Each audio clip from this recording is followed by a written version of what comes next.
We welcome you to the place where we celebrate the makers and creators of Judaica art. I'm Shelley Werner and your moderator, and we are going to host the amazing Rabbi Mark Glickman and silk artist Diane Fredgant. So we have two incredible people to speak to tonight to hear what they have to say.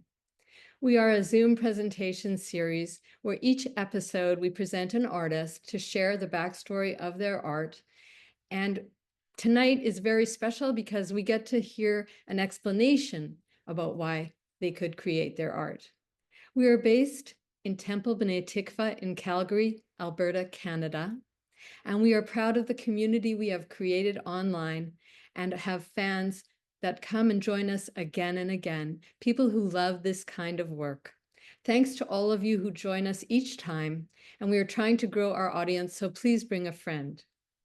We are proud of our artistic alliance with the American Guild of Judaic Art, and we're looking forward to their new Merkaz Judaica shop, which will be an online showcase of art that you could purchase from the Guild members. Please post in the chat where you're from and how you heard of us, and follow us on Instagram and YouTube. You would enjoy our YouTube channel. We have many episodes there from the past 5 years that we have been doing this. So we're coming up on the completion of our 5th season, which is kind of amazing, but I'm very proud of that. And if anyone wants to see something we've done before, visit our YouTube channel and subscribe, so you'll be sure to know when we have things coming in the future or watch episodes in the past. Please post questions for Diane and Rabbi Glickman in the chat, and we will pose them to them towards the end. Our special opportunity to hear from Rabbi Glickman will help us understand the explanation for Jewish coverings. It will help us to gain a feel for more deeply the meaning behind Diane's work. And Rabbi Glickman will chat with us first, and then I will introduce Diane and we'll see her work. Both will be available for questions at the end. Rabbi Glickman is spiritual leader of Temple B'nai Tikva in Calgary. He graduated from Washington University and received his rabbinical ordination from Hebrew Union College Jewish Institute of Religion in Cincinnati. His first book, Sacred Treasure, The Cairo Geniza, was published in 2011. His second book, Stolen Words, The Nazi Plunder of Jewish Books, was released in 2016. And with that, welcome, Rabbi Glickman. Please join us. I hope that you're here somewhere. I'm here. Good evening, Shelley. Thank you so much for being with us. What a great honor that you would spend some of your time to help us understand Judaic coverings. Well, I am honored to be here, and thank you so much for the opportunity. So just to get us started, perhaps tell us a bit about the concept of why we even cover ourselves. What about modesty? What is that all about? Well, thank you. That's a great place to start. And in Judaism, we value modesty. Of course, we value the way we present ourselves to other people. In some ways, that's connected with the famous line from the book of Micah that says, "You've been told, O mortal, what is good, just to do justice, to love goodness, and to walk." A lot of people translate it as humbly, but the word is haloch tznoah, to walk modestly with God. So we cover ourselves to present to prevent rather certainly the over sexualization of ourselves in our first contact with one another, and to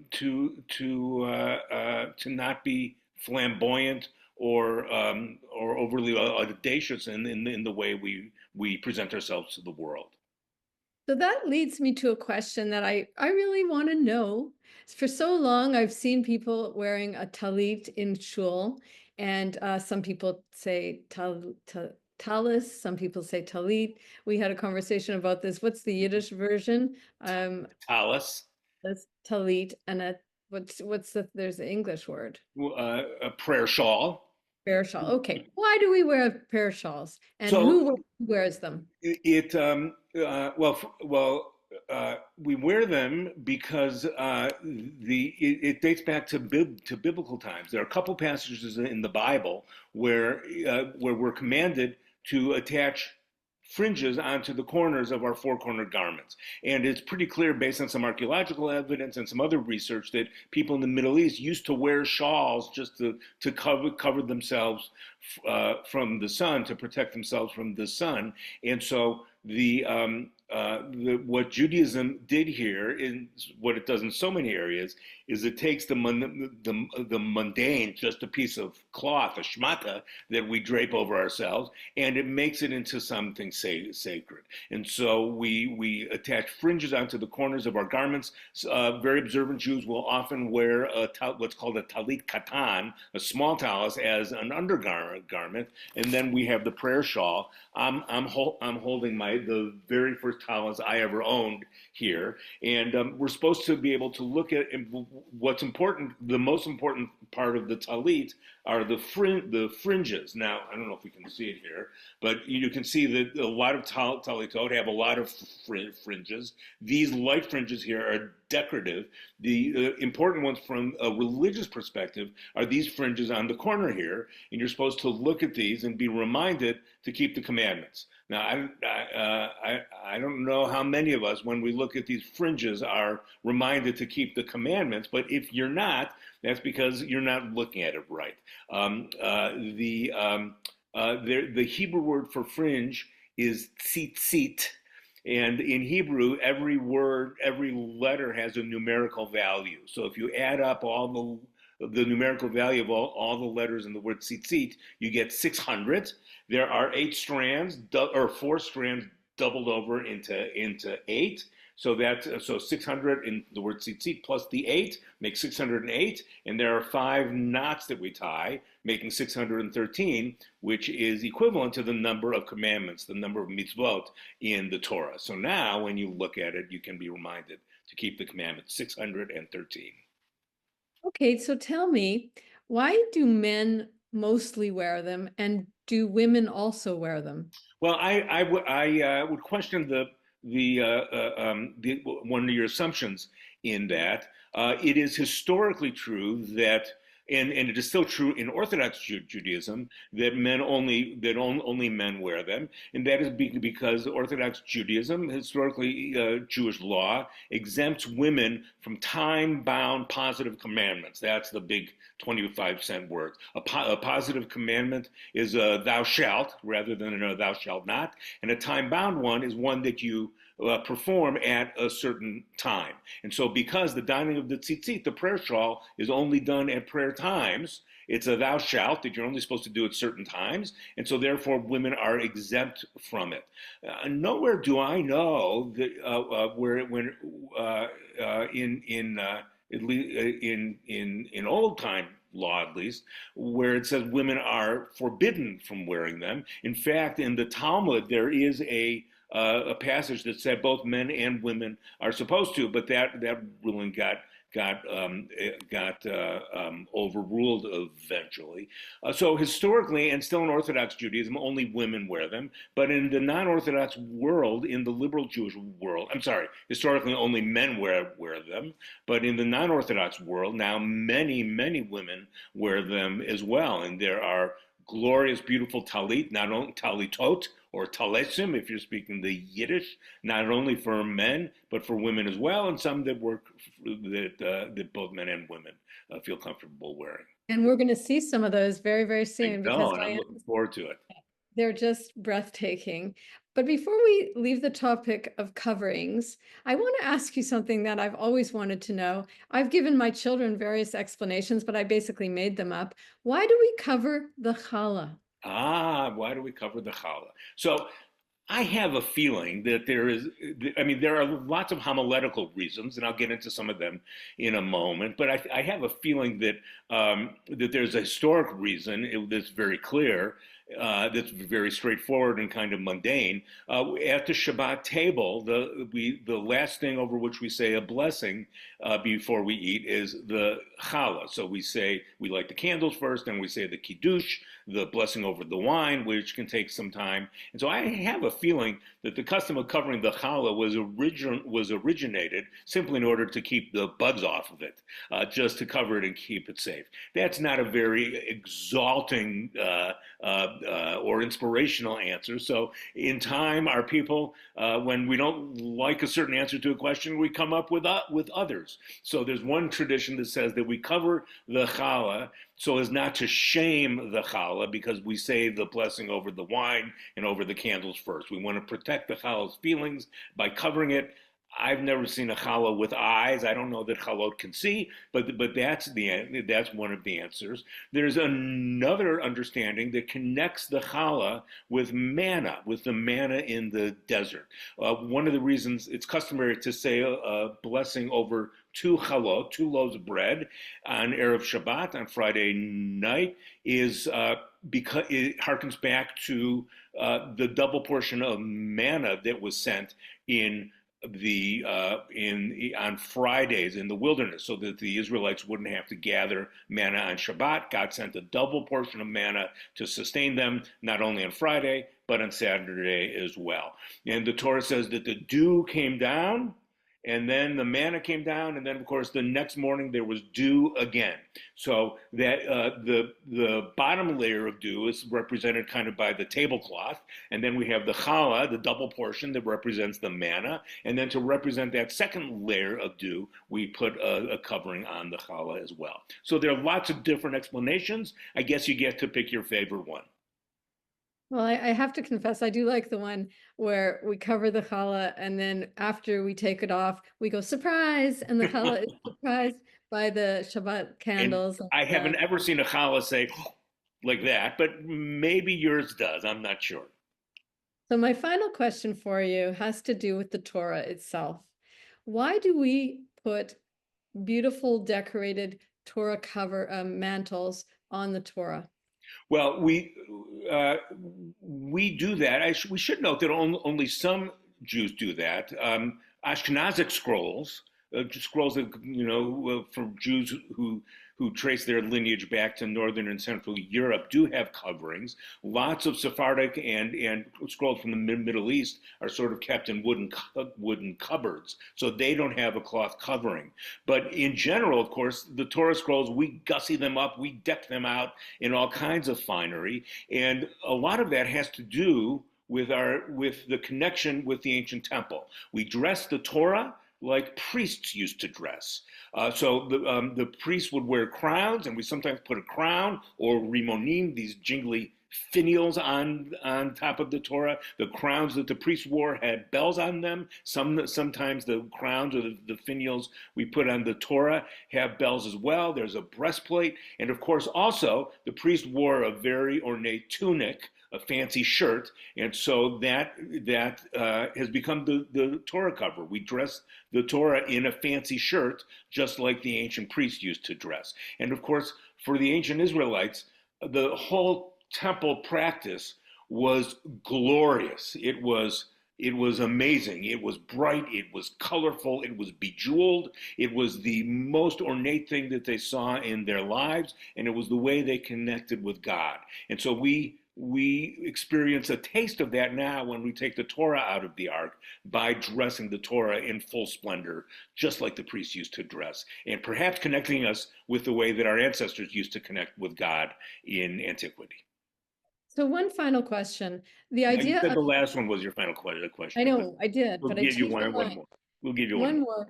Hidur mitzvah, the idea of the beautification of the mitzvah. Is that in the Torah, or is that in a commentary? And just give us a line or two on Hidur mitzvah. Yes. So, and thank you for bringing that up, because that too is part of the reason that we dress the Torah so beautifully, and that we we use all these other coverings. Hidur mitzvah means the glorification or the beautification of the commandment. When you fulfill a commandment in Judaism, if at all possible, you're supposed to do so in a way that is beautiful. The term itself does not, to the best of my knowledge, appear in the Torah, but of course, there are all kinds of ways in the Torah. I was just discussing the priest and the temple rituals as some of them that involve that were beautiful ways of fulfilling God's commandments. So the term is a later term, but the idea of fulfilling God's commandments in a way that is beautiful and vivid and spectacular and stunning, that certainly has its roots in the Torah, if not before. Well, thank you so much for sharing those ideas with us. I think it's really opening the door for us to see Diane's beautiful talesim or talitot that in fact are hidur mitzvah and the actual definition of the beautification of a mitzvah.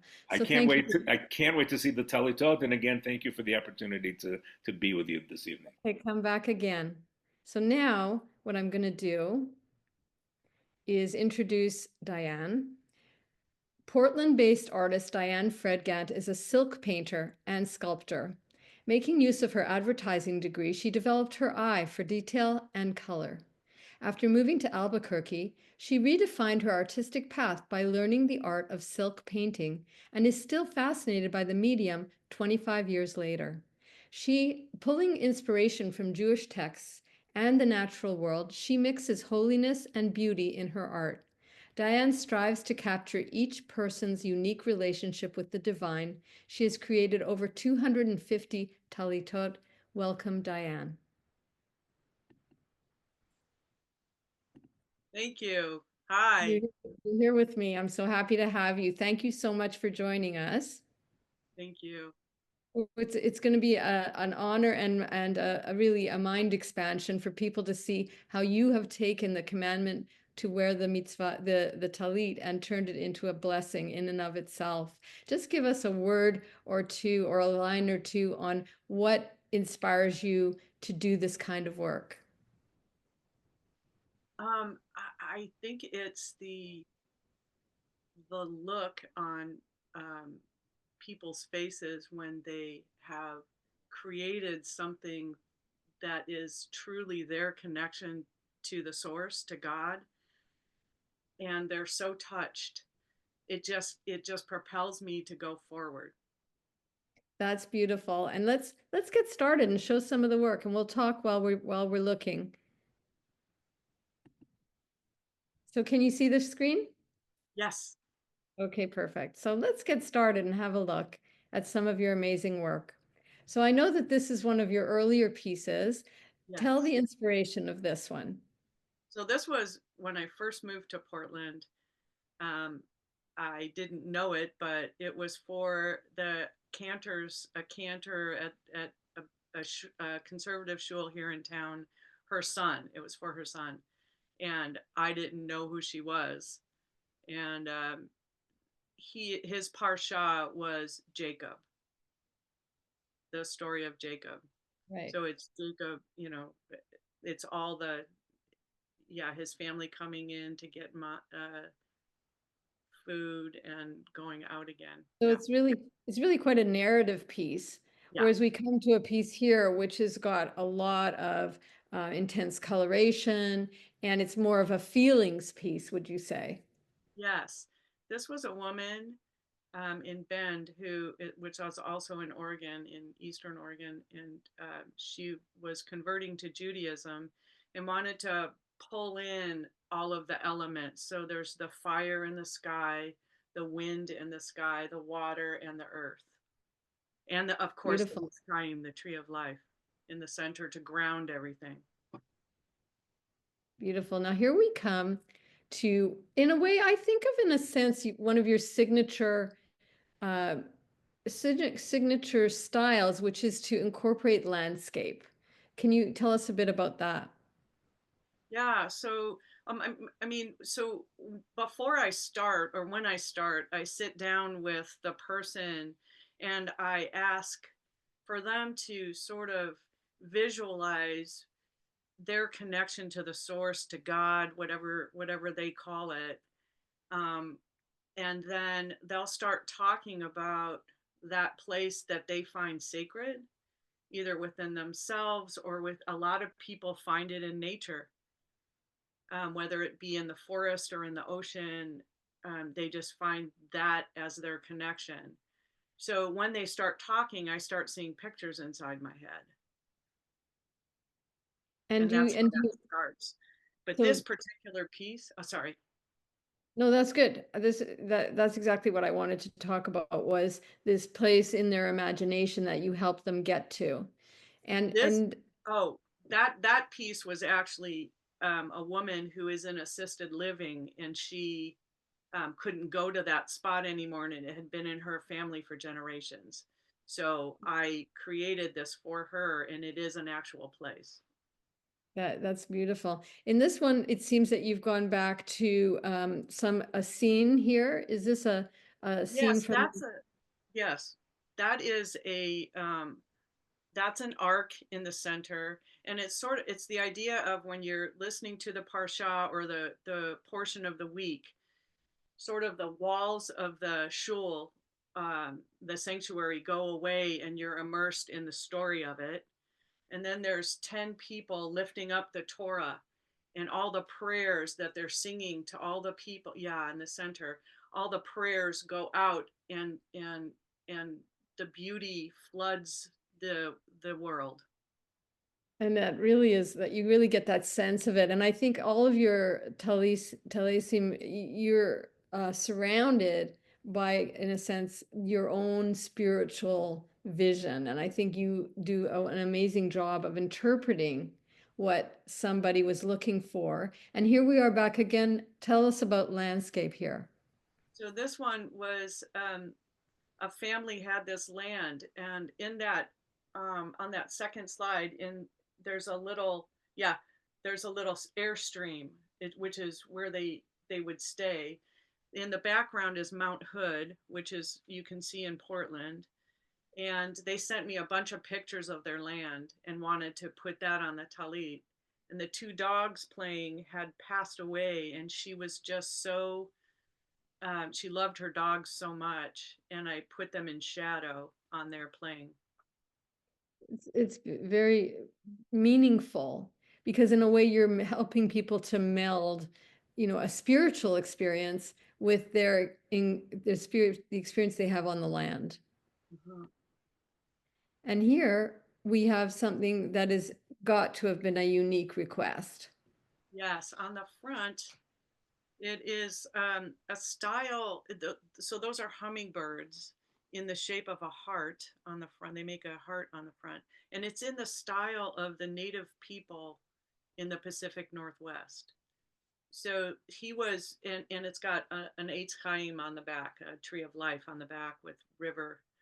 Um, but he was very connected with native people of the Pacific Northwest. Very, very beautiful and meaningful, I'm sure.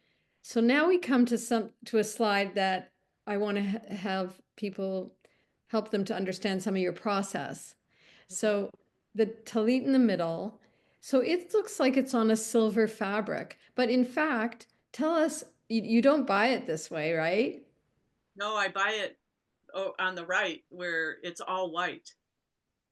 And so all the fabric is white. That's why I can make any size, any length, any width um, of talit. Right. So yeah. So the process is you meet with the people and tell us a little bit specifically about this one. This is one of my favorite ones. What am I looking at here? So I met with her, and she was very connected to the idea that within the pomegranate are 613 seeds, which, as Rabbi just talked about, 613 is a very connected number to Judaism because it connects us to the commandments, the mitzvot, the good deed. It's really commandments, what we're supposed to do as Jews in the world. And so And what is this that we're looking at here?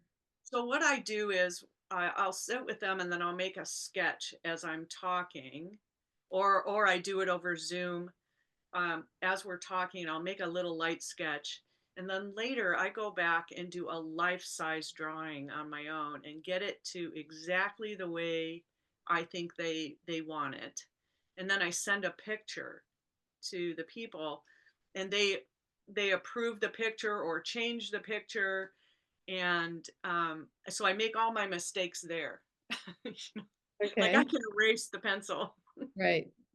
But once you Okay. get on the silk, if you make a mistake, which I have, you have to start all over again. That's a It's lot of it's pressure. not very forgiving. But Yeah. this is but you can be creative though and turn what did Bob Ross used to call them magical mistakes or something. But you can turn something into something else. Yeah. Yeah. This one though is all tell us about this one in terms I Well, happen this to one, I actually, so there's a process that I use where I outline with this stuff called Gouda, which is um, it's uh, it's a resist, so it will hold the dye because the dye is all water when I go to paint. Um, but this one was so delicate. These are all wildflowers, and this was so delicate that I decided I have this paint that is actually behind me in the cabinets, um, and it's fabric paint. This one I painted the background like a light dusty pink, and then I hand painted all of the flowers on with fabric it's paint so afterward. delicate and so you can almost smell the fragrance. Now here, this must have come from some particular story or desire. This is so specific.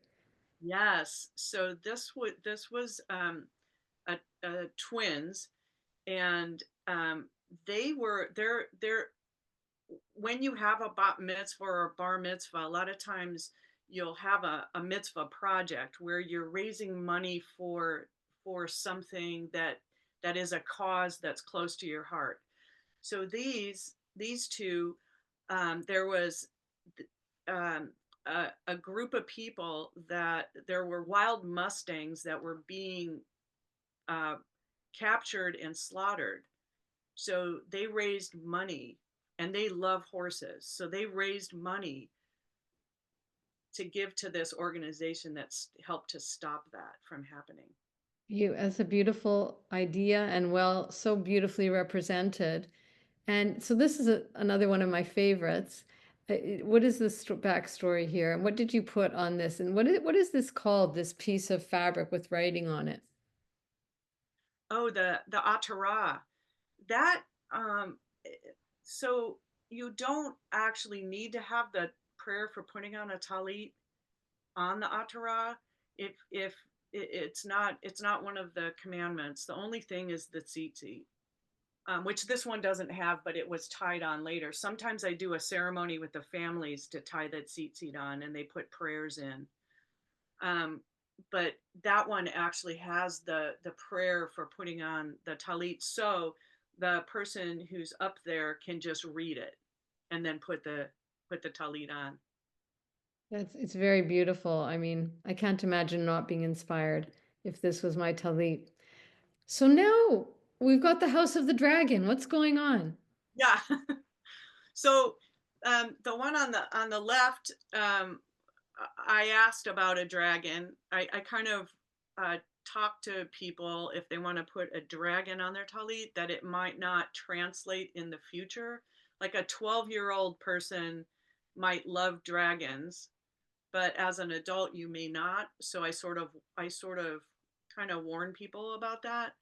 Um, but this person said, it was the awe of God that the dragon represented, and I thought that's a good reason to put a dragon on a talit. Absolutely. So when when you show them the design and get their approval, do you show it to them in color? No, So most who people just trust me with the color. so they don't give you a hint and say I'd like it to be blue. You just take it from there. No, I do ask. So I do ask if there are colors that they really don't like, and we do talk about color. like, and sometimes it depends on the person. Like if if they, I'll let the person be as involved as they want. Like they have come over and drawn their own talit. Some of the kids, if they're artistic and they want to be that involved, I'm open. So I do, it depends. Some people don't want, they just tell me approximately what they want and then trust me. Other people Well, are more involved in the color. I'm going to ask you something that I know you won't be able to answer, but I'm going to throw it out there. How long does it take to make a talit? Well, I really like to have about a month and a half, Okay. um, just because sometimes things happen just like that. Like they just work and it's really easy. I have had talit that uh, I've I've had to make 3 times Okay. because something goes wrong. But I don't tell anybody about that. You need to give yourself some slush I time. need to give myself some space. Yeah. So now we're going to move on into some other things that you have made that are painted on silk or in three-dimensional. These are some of your challah covers. I'm just curious about this one. It looks pretty specific. Was this a commission? That was a commission for a couple for their wedding. And this is land that is very, very special to them. And in that background, all of those two mountains, the one in shadow and the one in sunlight, I I actually went in and hand painted on top of uh, the silk with fabric paint after I did the dyes, the softer dyes, and to make all that detail. Yeah, it's incredible. Am I looking at a swing here? Yes. Yeah. That's a pool as well. So this technique that you've done here is leading us into some sort of a three-dimensional appearance because you've Yes. got layers. Yes. Now this looks like it's embroidered, but is it not? It's not. So this is the process. This was actually for a logo for the new cage, the educators conference that I submitted that, and that became the logo for the conference about teachers and students. But this process is again that I take a little bottle and I just draw on the silk after I've painted it. So the softer colors in the background are the dye, and I can't really control the dye at all. I can't control the dye. So on the right, you can see that I have the Gouda lines and they hold the dye in place. But on the other one, I drew the tree on top of it after I processed it. So is the one on the left painted in the Gouda lines without infilled color? There are no Gouda lines. It's all paint after after the fact, after I've steamed the silk and processed the silk. It's very, I very draw on beautiful. top of it. Well, I'm sure the challah would be surprised if Yeah. you took this challah cover off. It would be appropriately impressed. So now we're going to some larger scale commissions that you've done. So you were commissioned to make this. What is it and where is it?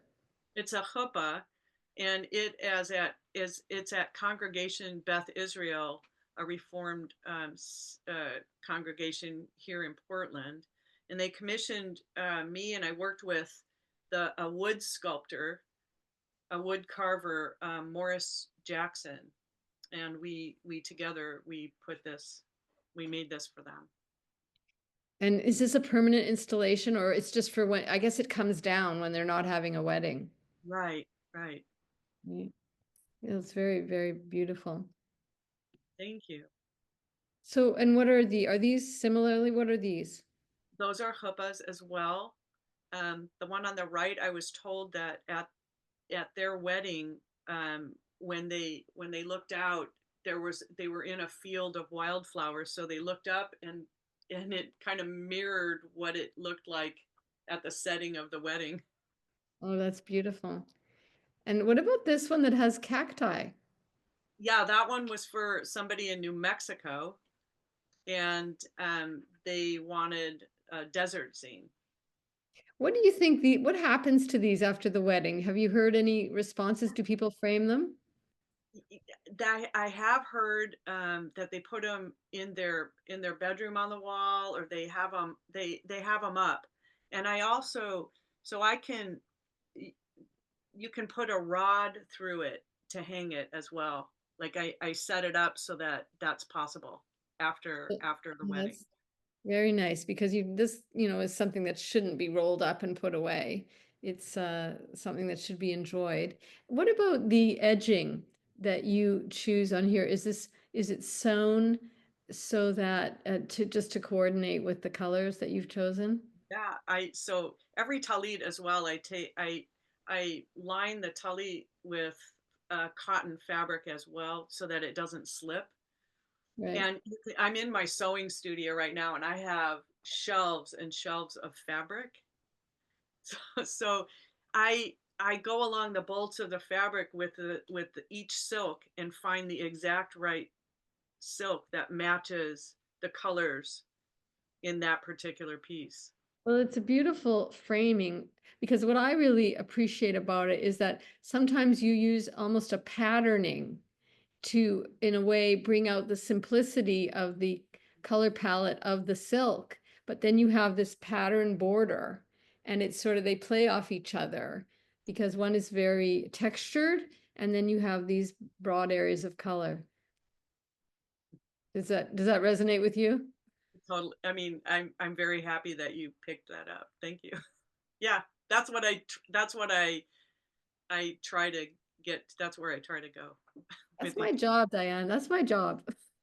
You're good at it. You're really good.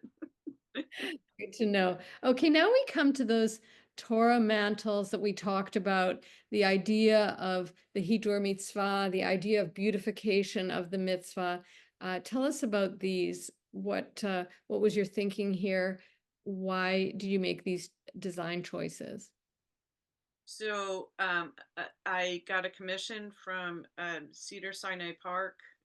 It's a care facility here in a large Jewish care facility in Portland, and I collaborated on this one. There's wood.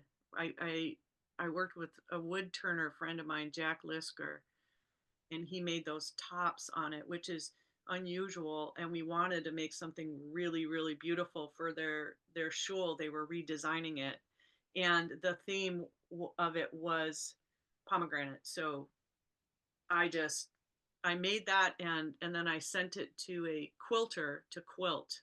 Right. Yeah, so it has that 3D kind of feel to it. And it has some heft because you're pulling it off and putting it on the Torah, so you Right. need to have it, have some body to it. Were you concerned at all about using such a light fabric, knowing that it was going to be embraced and carried around? Is it something that can be washed? It can be hand washed because I steam it for 2.5 hours to set the color, and then I wash out any excess color before I do any sewing to it. So the color is steadfast.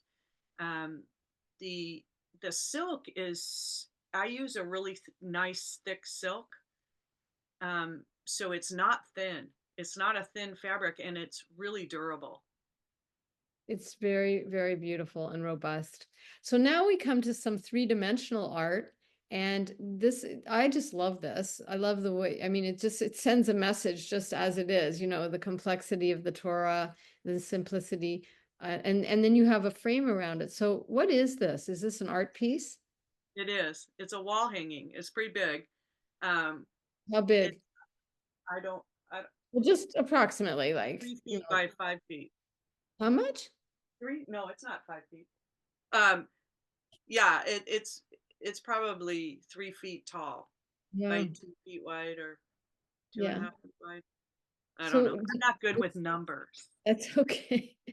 Just wanted to feel for if it was bigger than a bread box. Oh yeah, it's much bigger than a. That's dating myself because probably people don't even have those anymore. But what was the inspiration for this? Well, it was during COVID, and I was thinking about the Torah because I had been doing morning minyan, um, and so I was just thinking about the Torah and its complexities and how the stories weave together to create this tapestry, this whole, and how intertwined everything is and the messages that we get from it. And also how we live our lives and we and with that connection to God and connection. So that's a larger tree, signifying the adult, the teacher, and the child. Mhm. That's what we do, Lador Vador, from generation to generation. That's very beautiful. I love the symbolism and I love the way the Torah can weave its way through our lives. And our relationship to Judaism isn't always a straight path. And so you've reflected that here. So we have a couple pieces here. I know that these were some earlier works, Mhm. but they were just so joyous to me that I had to include them. But you have an interesting story about these letters coming out of the mouth. Yeah, I was doing a meditation during one High Holy Day service, just sitting there and thinking about when we said the Shema 3 times, and I just visualized the words that were coming out of my mouth, and they come out and they go out into the world. And Shema, you can read it as it is forming. um so Shema Yisrael Adonai Eloheinu Adonai Echad is going down, and Echad is the last thing said. So it's Very, kind of backwards. very interesting. So you obviously painted the backdrop and Yes. then did a work on top of it. Yes. Yes. Very Now you beautiful. know the process. Now you can do it. Yeah, easy peasy. Then spending time with you and I'm a genius already. So tell me about these beautiful pieces because I love the way you've integrated text. That's not an easy thing to do. Are these commissions or pieces that you decided to do on your own? The one on the left was a commission from a woman. She was giving a gift to her rabbi that was retiring, and he was all about family, and he really loved bonsai trees and pomegranates, and we had many conversations, and we ended up becoming friends. Um, yeah, it so and it talks about all the families and the generations that he has helped Beautiful. with. Yeah. And I love once again this contrasting patterning. It's really I mean you don't realize it when you're looking at like why is this so pleasing? But you're an absolute expert at creating those contrasts in the fabric, and it's really part of the work. Now this is a three-dimensional piece. Tell me about how and why. Well, I started by looking out at my trees and seeing that the moon was shining, the full moon was shining, and I wanted to capture that feeling. It was kind of misty out, and I wanted to capture that feeling. So I thought, well, how can I do that? So there's a thing called a cradle board, which is a piece of wood that has a thickness to it. So what I did was I paint in the background. Most people paint on the other side of the cradle board, the flat part, but I went and painted on the inside, the deeper part, and then I paint a silk, and then I draw on top of that silk once I've processed it, and then I stretch it over the face so that you can see the background, and it looks like it's foggy. Misty. It looks misty. Yeah. You've really captured that scene. And you really like an alchemist. You know, you're like, how can I make this come alive? And you do such a beautiful job of it. Now, here's something that I bet you don't do very often. No, once. And that wasn't that long ago. Yeah, I got a commission from a couple, this beautiful couple that was getting married, and um, they wanted me to make their ketubah, and I thought I can't do that, but then I did it. Um, Lordy, lordy. So I painted a silk for the background, and it was a mimic of this tree. And then I painted the thinner silk on the front, and you can kind of see the shadow of in the, you know, yeah, down there. You can see how it looks more dimensional. But then I had painted the whole thing, and then I had to handwrite in Hebrew all their contract. Wow. All I can say is what did they do for the witnesses that signed it? How did they sign? Well, so I figured that out too. I had to figure that out. So I put another piece on top, and I also put um, a piece of uh, a stiffener in, like, inside, so that they'd have something to press against when they wrote. It This was, that's a lot of this is figuring things out. right. Yeah, I can see that. The process. I mean, Yeah, you see this beautiful finished piece, but you don't realize how much alchemy goes into get where you are with it now. And this is a gorgeous piece. I hope the couple's still together. they are. I always used to tell people it's not a warranty. It's a ketubah. So now we're going to talk about something that is a passion project for you. And Yes. I wanted to make sure I left enough time for it, and we have time. So give us your elevator speech. Tell us, what did you make here? So this is called the modern Mishkan. And before I start talking about this, what I would like to say is it's called the modern Mishkan, and this is such cosmic timing for us to be doing this now, because a parsha, I think I said before, is the portion of the Torah that we read each week. Last week and this week's parsha is all about the building of the Mishkan. So it's like perfect that we're doing It's this. Bashert. The share. I don't know how we did that, but yay for us. Somebody. um, so the in ancient times, it was a traveling sanctuary. That's what the Mishkan was, and it was a place where only the Levites and the Kohanim, the priests, the Jewish priests at the time, were allowed to enter that space. This modern Mishkan is a place where everyone is welcome inside. It's a place for celebrations, for refuge, for prayer, for connecting with people, for solace. And it's in the shape, those arced pieces on the side. And you can see the tops of the Torah scrolls, the wood on the, yeah, on the top and bottom are, so it's in the shape of a Torah Okay. scroll.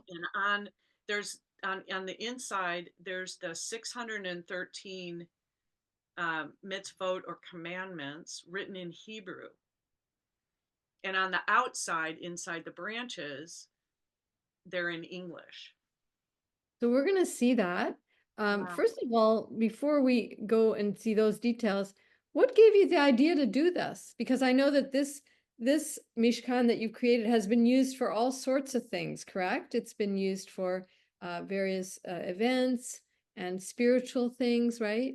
Yes, it's been, we've had holiday gatherings, Havdalah, poetry, music, classroom visits. There was a story of a pre-K class that didn't have any instruction, and they went inside, and they just all laid down and stared up at the Hebrew, and they were Wow. quiet. And Oh, that's amazing for that's a pre. miracle. Let's have a look at you making this. So you're here, we're seeing you drawing it out, I believe. Yeah, so on the left, it's me drawing it on paper, and it's 3 layers of silk.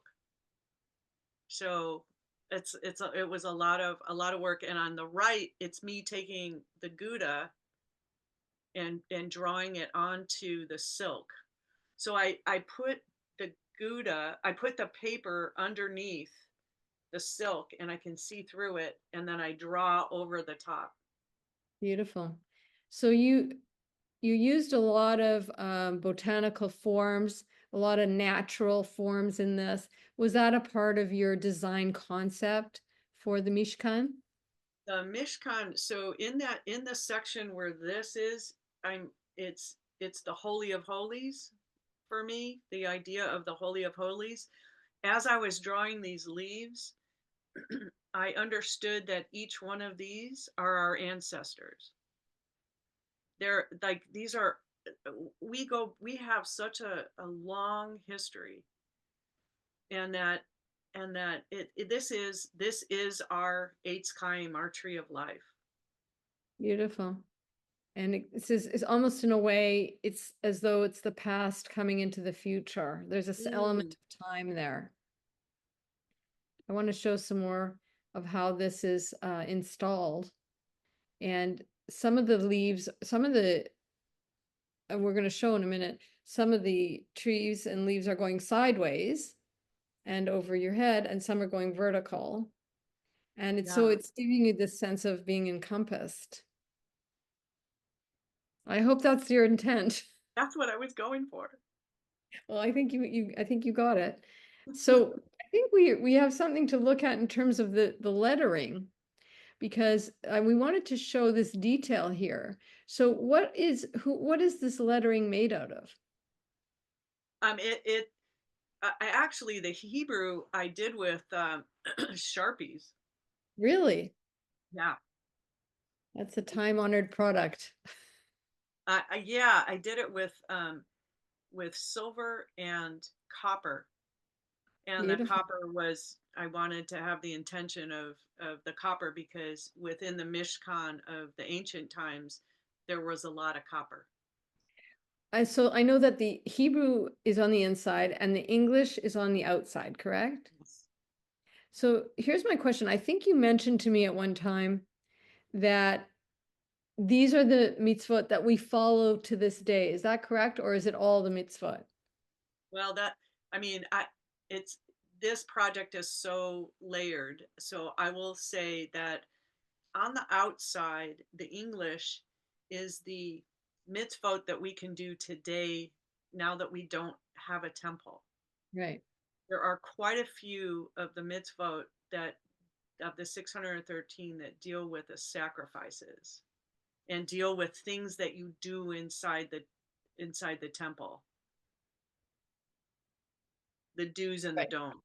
So Right. all of the things that were for temple use of ancient times are taken out of the updated version of the English that's in the branches. Okay. And then here we have an image of the modern Mishkan as you enter it, as you can enter. What is in the center here?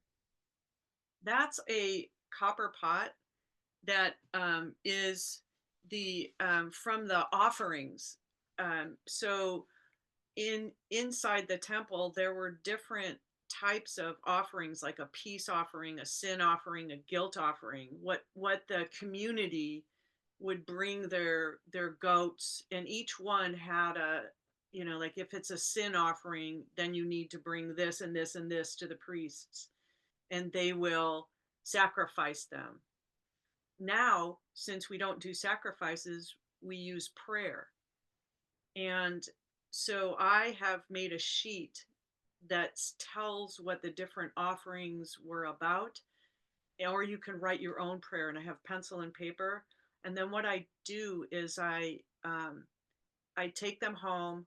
I go outside. I take my glasses off, and I burn each prayer that somebody has put in the pot, and let the smoke go up and then I take all the ashes, I burn them one at a time, and then I take all the ashes and I bury them in the ground for the Shekhinah, the feminine side of God, the feminine aspect of God. That's amazing. And we're coming to our question period, but before we do our questions, because we have some questions people have been putting in the chat. You had something you wanted to mention about this project and how you'd like to see it continue. Did you want to make some comment about that? Yeah, so it's portable, and the arms can open up if it's a larger gathering or close down for a more intimate gathering. Um, this is portable, so it can come to anybody's place of worship, and it's not just um, just for Jewish people. It's for everybody. And we're currently working on healing services and interfaith dialogue, having interfaith dialogue happen inside the Mishkan. So if Nice. you wanted to come to your community, please contact me on my website. There's a Modern Mishkan page. I also take donations for the Mishkan. Um, and So yeah, one of the questions that I'm going to pose to you is somebody has commented that this is a monumental piece of work. It's not a commission, right? They're saying. So what do you do with it going forward? So is it got a permanent home at this time? Or no, do you it's a traveling installation. It's a traveling healing installation, and I would love to share it everywhere. wonderful. Another question asked, what source did you use for the mitzvot in Hebrew? In Hebrew, I did. That's it. Now I'm blanking on it was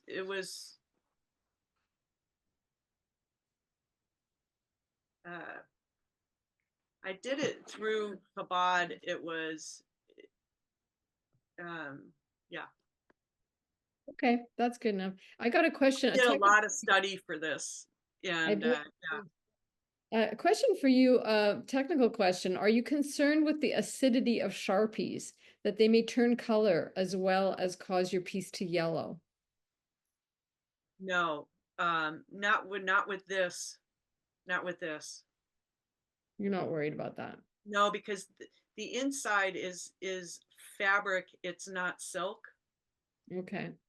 So I used a different type of fabric because I wanted to mimic the the the quality of a Torah scroll.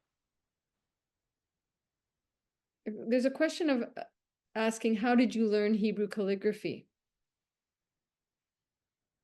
Um, that's a good question. I if you actually when it comes to your town, you could take a look at it. I've got a lot better as I went around. Um, I taught myself. I do a lot of things like I think, can I figure this out? And then I do. Like I don't think I can, and then I figure it out. there was a question about knotting the tzitzit, that whether you do it yourself and what kind of string is it, and do you include a tchelet, a blue-violet string in it? Yes, it depends on if the person wants that. I know that that is in the Torah, the techelet, the thread of blue, but a lot of people don't do that. They do all white. I get them from Israel, and I can tie them myself. I put in prayers for whoever is, like, I get to know people. This is such an intimate process a lot of times that I really get to know people, and so I put in prayers for them. And sometimes I do always offer, I offer a ceremony for them and their family members to tie the tzitzit with me. And either I'll tie it and they'll pray for the person that's having the bar or bat mitzvah, or I'll show them how to tie it, however they want to do it. I can say that having worked with you over this last little while, it's never occurred to me to have my own talit, and but knowing the kind of spiritual person you are, I feel that if I did have a talit made with you, it would be a whole transformative experience. And I think that's what you bring to all of your clients, that sense of becoming a newer person after working with you. So I really feel that I've learned a lot from you. And someone asked a quick question. How do you put prayers in the tzitzit? Do you mean literally, or do you mean just your own prayers? No, I'm just constantly praying as I'm tying it, I and can things see. will kind of come up. And then I also like, they're all uneven.